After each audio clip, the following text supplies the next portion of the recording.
Welcome to Popcorn Planet. I am Andy Signor, and sad news for Avatar: The Last Airbender fans. Netflix had been working on a live-action remake. This was some concept art they released. A reimagined live-action Avatar: The Last Airbender series is coming to Netflix.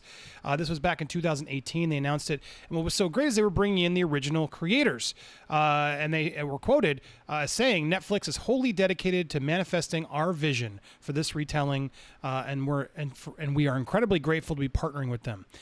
So this was very exciting because they couldn't wait to realize Aang's world as cinematically as we always imagined it to be, and with a culturally appropriate, non-whitewashed cast. It's a once in a lifetime chance to go even deeper into the characters, story, action, and world building. So people were very excited back in 2018, and then Netflix released the Last Airbender animated version on Netflix, which has been doing great for them, trending. It's what got me into the series. I've been watching with my kids. I'm having so much fun watching it, meeting the characters. I had previously known the M. Night Shyamalan live action remake, which was terrible, and even more terrible now that I watched the show. So everyone was excited because Netflix was creating this new live action telling. Well, today, sad news just broke. The creators have issued statements, and this does not sound good. I'm going to read the statements, and I'm going to share you my thoughts. So here is Brian's quote on this. "Before I get into the crux of the statement, I'd like to make it clear that I was very aware and appreciative of the fact that I'm in an exceedingly fortunate position that have the following issues are good indeed problems to have, even more now so in the grips of the global pandemic and cratering economy, which have left millions unemployed. With that crucial context, here's the big news from my little world. Michael DiMartino and I recently chose to leave Netflix's live-action adaptation of Avatar: The Last Airbender. The series he and I created together in 2002. We will have no involvement in the project moving forward. This is probably the most difficult decision I've ever made, but there is no doubt in my mind it was absolutely the right choice. When Netflix brought me on board to run this series alongside Mike 2 years ago, they made me a very public promise to support our vision. Unfortunately, there was no follow-through on that promise. Though I got to work with some great individuals, both on Netflix side and on our own small development team, the general handling of the project created what I felt was a negative and unsupportive environment. To be clear, this was not a simple matter of us not getting our way. Mike and I are collaborative people. We did not need all of our ideas to come from us. As long as we felt those ideas were in line with the spirit and integrity of Avatar, we would happily have embraced them. However, we ultimately came to the belief that we would not be able to meaningfully guide the direction of the series. Though I am profoundly disappointed by how things turned out, there are wonderfully talented people who are still working on this series, some of whom Mike and I personally hired and got to know well during our time in the project. We worked very hard together towards a shared dream of how special this adaptation could be. I want to see them employed, and I hope they get the chance to do their best work on the series. Perhaps the team that remains might still be able to make something fans of the original and an entirely new audience can enjoy. But by and large, I have an incredibly charmed career, and I am very grateful for it. I am enormously lucky for the amazing global community of fans that have grown around this, that have grown around the shows Mike and I have created and run together. I will continue to be deeply involved in the Avatar universe, telling the stories my partner and I want to tell in the way we want to tell them. I will put my time, energy, and talents towards the projects that give me the most fulfillment and where I am afforded trust and respect. Life is too short to do otherwise. Brian, look, these shots are fired. You don't make a move like this unless this can't be undone. I guess Netflix could come around and say, "Oh, we're apologizing. Fine, you get full control," but they're not. Netflix doesn't want to cave that greatly to a creator. But this is not a good look for Netflix's show. This is really, really bad news. And so here's Michael's comments as well. "Many of you have been asking for updates about Avatar live action series. I can finally tell you that I'm no longer involved with the project. In June of this year," so it's been a couple months when this actually happened, "after 2 years of development work, Brian and I made the difficult decision to leave the production. When Brian and I signed on to the project in 2018, we were hired as executive producers and showrunners.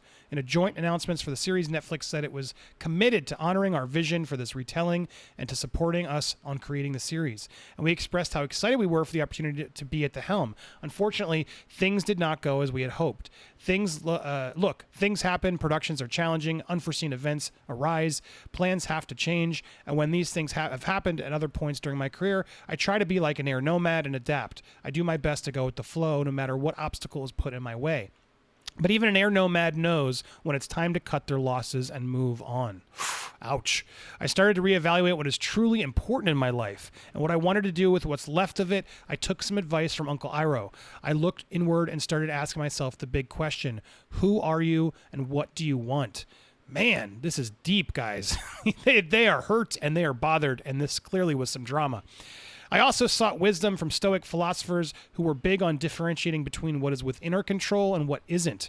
I realized I couldn't control the creative direction of the series, but I could control how I responded. So I chose to leave the project. It was the hardest professional decision I've ever had to make, and certainly not one that I took lightly, but it was necessary for my happiness and creative integrity. And who knows, Netflix's live-action adaptation of Avatar has the potential to be good. It might turn out to be a show many of you end up enjoying. But what I can be certain about is that whatever version ends up on screen, it will not be what Brian and I had envisioned or intended to make. I mean, they are certain this show will not be what they envisioned. So I'm very curious to see what this show turns out to be and what could have been the things that ultimately made them walk away. Back to the quotes. I also want to be clear that this does not mean the end of my involvement in the Avatar universe. These stories and characters are important to me, and the renewed interest and excitement in Avatar and Korra has been inspiring to see. Writing this letter has left me with a very heavy heart. I know many of you will be disappointed and frustrated by this news. I get it. I share your disappointment and frustration. I also recognize this creative setback is small compared to the problems we are all facing as a society right now. Thankfully, Iroh offered some wisdom for that too. Sometimes life is like this dark tunnel. You can't always see the light at the end of the tunnel, but if you just keep moving, you will come to a better place. Whew, facts. Maybe we all keep moving and come to a better. May we all keep moving and come to a better place. Thanks for reading and your continued enthusiasm for Avatar Universe. With gratitude, Michael. Man, this is a bummer. I love that quote. I love the show. I love what they did to it. I love the things they brought to the show. And it's sad to me to think that there wasn't a way for Netflix and them to find a common ground. Now, you got to step back and look at it objectively. I know a lot of fans are just going to take them at their word. They could have been a pain in the butt on set, right? They could have been making demands. They could have been expecting to go too far in certain directions where Netflix is like, look, yeah, we want to do that, but come on, we got to make a commercially successful action series here too. There could have been differences, but I don't know, man. You don't make that public announcement that you're supporting the creators and then let them walk out like this miserable. Something went down. I'm going to try my best to go root around and figure out what went down, because this doesn't just seem like just creative differences. Clearly, I mean, the lack of respect they're saying, some huge sort of shots that you can sort of tell it was necessary to step down for my happiness and creative integrity. I mean, these are shots fired at Netflix. These are shots fired at the people in charge who are making the decision, saying, guys, you aren't making Avatar. And so that's not what you want out there when you're Netflix or your Avatar, because Avatar is having a huge win right now with this show. And you don't want to have Deja Vu of what M. Night Shyamalan did. That's why it was so great, and fans were excited, because they were like, oh, well, let's bring the creators in and let's let them like go in a new direction and take it deeper with the characters as they wanted to do. And that got me excited. I think it's got most Avatar fans excited. So to know that they're now miserable and unhappy with it, that sucks. that sucks. So we'll see. I mean, I still want to watch it. I still want to see what happens. There's so much potential to make this show. At the same time, as in watching the series, which I'm still not finished, but we're in the middle of, and I love it so far. I don't want them just to do a straight retelling. I don't want it to be like Watchmen, like the adaptation. Like I want them to sort of figure out a way to make it its own, but still feel like the show. There's a lot you can still borrow and plot lines you should use, but there's also a lot of plot lines you probably could, fast forward through slightly and focus on the real heart of it. There's also probably areas they could have gone deeper in and get more dramatic with and extend. So so much potential with this show, but sad that the creators won't be there to help guide it. Whew, what do you guys think?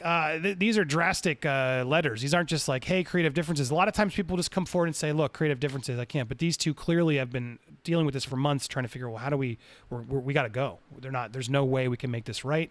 We're walking away. So how do we tell the fans? Because they got to, by telling the fans, they're shooting in its head. People are going to now immediately go to the show and say, I don't want to watch it because you didn't treat the creators right. So Netflix is going to have to do some serious damage control, and I will be paying attention. I'm sure you guys will. Be sure to subscribe here to Popcorn Planet or follow me on social media at Andy Signor to make sure you get more updates on this story as it develops. Lots more coming, so stay tuned. Thanks for watching. Be sure to subscribe and check out these other videos in the meanwhile. Thanks for watching and supporting, everybody. Have a great one.